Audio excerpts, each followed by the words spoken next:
نقاب ایک ایسا لباس ہے جس پر دنیا بھر میں گرما گرم بحث جاری و ساری رہتی ہے۔ ایک طرف وہ لوگ ہیں جو کہتے ہیں کہ یہ ایک قدیم لباس ہے، اس کو اب ختم ہو جانا چاہیے، تو دوسری طرف وہ لوگ ہیں جو کہتے ہیں یہ ہمارے دین، ہمارے مذہب کا حصہ ہے اور اس کو اور مزید پھیلنا چاہیے۔ اس میں کوئی شک نہیں ہونا چاہیے کہ آج کل کی دنیا میں خاص طور پہ سپٹمبر 11 کے بعد نقاب کو ایک اسلام کی شناخت کے ساتھ دنیا کے اندر جوڑ دیا گیا ہے۔ لوگ سمجھتے ہیں کہ واقعی یہ ہی اسلامی لباس ہے اور جو لوگ مسلمان ہیں وہ اس قسم کا لباس ہی پہنتے ہیں۔ مگر دونوں فریقین ہمیں یہ نہیں بتاتے کہ نقاب کی در حقیقت تاریخ کیا ہے۔ میں نے جب خود اس کی تاریخ پڑھی تو میں بڑا حیران ہوا اور میں نے سوچا کہ ایک ویڈیو بناؤں اور آپ کو بھی اس تاریخ کے بارے میں بتاؤں۔ اس میں جو سب سے اہم بات میرے ذہن میں آئی اور مجھے اپنی تحقیق سے پتہ چلی وہ یہ ہے کہ نقاب در حقیقت اسلام نے نہیں ایجاد کیا تھا۔ یہ اسلام سے کہیں پہلے کی ایجاد تھی، بلکہ یہ ایجاد تھی مڈل اسیرین ایمپائر کے پیریڈ کی۔ اسیریا ایک سٹی اسٹیٹ تھا جو کہ 21st century before Christ exist کیا کرتا تھا، پھر آہستہ آہستہ وہ گرو کرتا رہا اور 14th to 7th century before Christ وہ ایک پورا ایمپائر بن گیا۔ یعنی حضرت عیسیٰ علیہ السلام کی زندگی سے 2100 سال پہلے یہ ایک ریاست بن چکی تھی اور تقریباً 1400 سال پہلے یہ ریاست ایک سلطنت بن چکی تھی، ایک ایمپائر بن چکی تھی۔ اس نے اپنے گرد و نواح کے بہت سارے علاقوں کو فتح کر لیا تھا۔ یہ آپ دیکھ سکتے ہیں اسیریا مڈل اسیرین ایمپائر کا نقشہ۔ اس میں آپ کو نظر آ رہا ہے کہ یہ ناردرن عراق کا ایریا ہے۔ اسور جو ان کی مین سٹی تھی وہ ناردرن عراق کے اندر آج بھی موجود ہے۔ وہی سٹی پھیلتی چلی گئی، اس کا ایمپائر، اس کی فوج پھیلتی چلی گئی اور وہ ایک ایمپائر بن گئی۔ آپ یہ دیکھ سکتے ہیں نیچے والی تصویر کے اندر کہ یہ ایک ڈپکشن ہے ان فوجیوں کی، ان سولجرز کی، اس ریاست کی جس نے ایک ایمپائر قائم کیا جس کو ہم اسیرین ایمپائر کہتے ہیں۔ اسیرین ایمپائر قائم ہونے سے پہلے اسور میں عورتوں اور مردوں کے درمیان کوئی خاص قانونی فرق نہیں تھا، کوئی لیگل ڈسٹنکشن نہیں تھی۔ ان کے لیے جو قوانین تھے وہ تقریباً ایک جیسے ہی تھے۔ کم سے کم جو ہسٹوریکل ایویڈنس ہمارے سامنے آئی ہے، جو ٹیبلٹس کی شکل میں آئی ہے اور دوسری چیزوں کی شکل میں آئی ہے، جو اینتھروپولوجسٹ نے اسٹڈی کیا ہے، ہسٹورینز نے اسٹڈی کیا ہے، اس میں کوئی ان کو خاص ایسی چیز نہیں نظر آئی جس سے یہ ثابت ہو کہ ارلی اسیرین پیریڈ کے اندر عورتوں اور مردوں کے درمیان کوئی بہت بڑا لیگل فرق تھا، قانون میں کوئی بہت بڑا فرق تھا۔ مگر پھر آہستہ آہستہ یہ اسیرین ایمپائر ایکسپینڈ ہوتا چلا گیا، ایمپائر بنتا چلا گیا، اور جیسے جیسے یہ ایمپائر بن گیا تو ایمپائرز کا جو اس زمانے کے اندر مقصد ہوتا تھا، ایک تو یہ تھا کہ ظاہری بات ہے اگر کوئی بھی فورس آپ کو تھریٹن کر رہی تو اس کو آپ ختم کر دیں۔ تو ایک پیریڈ میں جب یہ جنگیں ہوا کرتی تھیں تو ایک قبیلہ دوسرے قبیلے کو ختم کر دیتا تھا، لٹرلی ختم کر دیتا تھا، ان کے لوگوں کو قتل کر دیتا تھا، مار دیتا تھا۔ جنگ کا دوسرا مقصد یہ تھا کہ دوسرے قبیلے کے لوگوں کو غلام بنا لیا جائے۔ ایک پہلے دور کے اندر تو صرف خواتین کو غلام بنایا جاتا تھا، مردوں کو مار دیا جاتا تھا، یا پھر ان کو اندھا کر دیا جاتا تھا، یا پھر ان کو کسی نہ کسی طرح سے ایمپوٹیٹ کر دیا جاتا تھا تاکہ وہ آگے مزید جنگ اس قبیلے کے خلاف نہ کر سکیں، فاتح قبیلے کے خلاف نہ کر سکیں۔ مگر پھر ایک ایسا پیریڈ آیا کہ جب جنگ کا ساز و سامان اس قدر بڑھ گیا کہ ان کو یہ خطرہ نہیں تھا کہ غلاموں کو اگر ہم اپنی ریاست میں رکھیں گے تو وہ بغاوت کر لیں گے، تو پھر انہوں نے عورتوں اور مردوں دونوں کو غلام بنانا شروع کر دیا۔ اور یہ غلامی کی جو تجارت ہے یا جو غلامی کا نظام ہے، در حقیقت اس کی جڑیں ہمیشہ اسی قبائلی جنگ کے اندر موجود تھیں اور بہت پرانے دور سے یہی معاملہ چلتا رہا۔ یہ انسائکلوپیڈیا بریٹانیکا کا کوٹ بھی آپ دیکھ سکتے ہیں کہ originally captives were slaughtered but later women and then اس کے بعد بھی مین ور اسپیئرڈ ٹو سرو دیئر کیپٹرز، یعنی کہ ان کو غلام بنانے کی ایک پوری ترکیب شروع کر دی گئی۔ جو خاتون غلام ہوا کرتی تھی اس کے حوالے سے نہ صرف اس کی قوت محنت آقا کے کنٹرول میں تھی، بلکہ اس کا بدن، اس کا جسم بھی اس کی مرضی نہیں بلکہ مالک کی مرضی ہوا کرتی تھی۔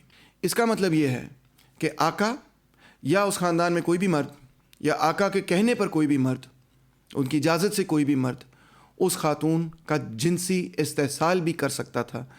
آپ اندازہ کر سکتے ہیں کہ غلاموں کے پاس کسی قسم کے کوئی حقوق نہیں تھے، بلکہ یہی نہیں، اس خاتون کو بیچا بھی جا سکتا تھا، یعنی کہ غلام کو کسی بروتھل کو بھی دیا جا سکتا تھا جہاں پہ ایک قیمت وصول کی جائے اور مرد حضرات وہاں جا کر اس کا جنسی استحصال کریں، یا پھر کسی پرائیویٹ کلائنٹ کو بھی دیا جا سکتا تھا اور جو آقا تھا اس کو پیسے مل جایا کرتے تھے۔ سارے یہ پریکٹس نہ صرف مڈل ایسٹ میں تھی بلکہ آہستہ آہستہ یہ نیئر ایسٹ میں، ایجپٹ میں، گریس میں، روم میں، پورے اینٹیکوٹی میں پھیل چکی تھی اور عام بات بن چکی تھی۔ اب دلچسپ بات یہ ہے کہ اسیریا کے اندر جب غلاموں کی اتنی بڑی تعداد اس شہر کے اندر آنی شروع ہوئی، اسور کے اندر آنی شروع ہوئی، کیونکہ جیسے جیسے ایمپائر پھیلتا چلا گیا، بڑھتا چلا گیا، تو اور غلام انہوں نے قابو کر لیے، اور وہ غلام اپنے شہروں میں وہ لے کے آئے کہ گھروں میں وہ کام کریں گی۔ مگر اب جب یہ خواتین جن کو کہ غلام بنایا گیا تھا شہر کے اندر عام ہونی شروع ہوئیں، تو اس ریاست کے اندر ایک کرائسس پیدا ہونا شروع ہو گیا، اور وہ کرائسس یہ تھا، ہسٹورینز ہمیں بتاتے ہیں کہ جو اپر کلاس کی خواتین تھیں، جو آزاد خواتین تھیں، جو غلام نہیں تھیں، جو اسور کی اپنی رولنگ کلاس کی خواتین تھیں، ان کے اندر اور ان غلام خواتین کے اندر جو بازار کے اندر بکتی تھیں، جن کا جنسی استحصال ہوتا تھا، ان کے درمیان تفریق کیسے کی جائے، کیسے یہ بتایا جائے کہ یہ ایک غلام خاتون ہے اور یہ جو ہے یہ غلام خاتون نہیں ہے۔ اس مسئلے کو حل کرنے کے لیے نقاب کو اسیرین ایمپائر نے متعارف کروایا۔ جو عورت نقاب لے گی اس کے بارے میں یہ سماج سمجھے گا کہ یہ غلام نہیں ہے، بلکہ یہ ایک آزاد عورت ہے، یہ اپر کلاس کی عورت ہے، یہ ایک رسپیکٹیبل وومن ہے۔ اور جو عورت نقاب نہیں لے رہی وہ غلام عورت ہے، وہ رسپیکٹیبل عورت نہیں ہے، بلکہ وہ ایک پروسٹیٹیوٹ ہے۔ یعنی کہ جو نقاب تھا اس پیریڈ کے اندر وہ ایک سمبل تھا، شناخت کرنے کا ایک طریقہ تھا کہ یہ عورت جو بے نقاب ہے در حقیقت غلام ہے، اور یہ عورت جس نے نقاب لیا ہوا ہے یہ کسی اپر کلاس فیملی سے ہے، یہ کسی ایلیٹ فیملی سے ہے۔ یعنی کہ اسیرین ایمپائر میں جو خواتین نقاب لیتی تھیں ان کے بارے میں یہ بات کلیئر تھی کہ یہ ایک طاقتور عورت ہے، کسی طاقتور مرد سے اس کی شادی ہے، اور جو عورت نقاب نہیں لیتی تھی اس کے بارے میں سماج یہ سمجھتا تھا کہ یہ ایک پروسٹیٹیوٹ ہے۔ اگر اس بات پہ یقین نہیں آتا تو یہ پڑھ لیجئے جو مڈل اسیرین لا ہے جس میں لکھا ہے A wife of a man or widows or Assyrian women who go out into the main thoroughfare یعنی جو مین سڑک پہ جاتی ہیں خواتین shall not have their heads bare، یعنی کہ جو بھی بیویاں ہیں اور اپر کلاس عورتیں ہیں ان کے سر جو ہیں وہ ننگے نہیں ہونے چاہیے۔ A prostitute shall not veil herself, her head shall be bare، یعنی جو پروسٹیٹیوٹ ہے اس کے سر کے اوپر کوئی چیز نہیں ہونی چاہیے، اس کے منہ کو چھپانے والی کوئی چیز نہیں ہونی چاہیے، وہ نقاب نہیں لے سکتی۔ Whoever sees a veiled prostitute shall seize her, secure witnesses and bring her to the palace entrance۔ کسی نے اگر یہ دیکھا کہ کسی پروسٹیٹیوٹ نے برقع پہنا ہوا ہے، حجاب پہنا ہوا ہے، سر ڈھکا ہوا ہے، تو وہ اس کو پکڑے گا وہاں پہ اور ہمارے پاس لے کے آئے گا، پیلس کے گیٹس پہ انٹرنس پہ لے کے آئے گا۔ They shall not take her jewelry. He who has seized her shall take her clothing. They shall strike her 50 blows with rods. They shall pour hot pitch over her head. اس کو 50 کوڑوں کی سزا بھی دی جائے گی۔ یعنی کہ جو عورت پروسٹیٹیوٹ ہے، جو غلام ہے، وہ اگر نقاب لے گی تو اس کو 50 کوڑوں کی سزا بھی دی جائے گی، اس کے کپڑے بھی اسے چھین لیے جائیں گے اور اس کے اوپر گرم تیل ڈالا جائے گا، اس کے بدن کو جلایا جائے گا۔ مزید آگ پڑھیں۔ And if a man should see a veiled prostitute and release her and not bring her to the palace entrance، اگر کسی مرد نے یہ دیکھا کہ ایک پروسٹیٹیوٹ نے نقاب لیا ہوا ہے اور اس نے رپورٹ نہ کی تو اس مرد کے ساتھ بھی کیا پنشمنٹ ہوگی؟ They shall strike that man 50 blows with rods، اس کو 50 کوڑوں کی سزا ہوگی۔ The one who informs against him shall take his clothing، جس نے شکایت لگائی اس کو اس کے کپڑے دے دیے جائیں گے۔ They shall pierce his ears, thread them on a cord, tie it at his back, he shall perform the king's service for 1 full month۔ اس کے کان چھید دیے جائیں گے، اس میں سے رسی گزاری جائے گی اور پیچھے باندھ دی جائے گی، اور 1 مہینہ وہ بادشاہ کے لیے کام کرے گا۔ مزید پڑھیں۔ Slave women shall not veil themselves، Ghulam عورت جو ہے وہ برقع، نقاب، حجاب نہیں لے سکتی۔ And he who should see a veiled slave woman shall seize her and bring her to the palace entrance. They shall cut off her ears. He who seizes her shall take her clothing۔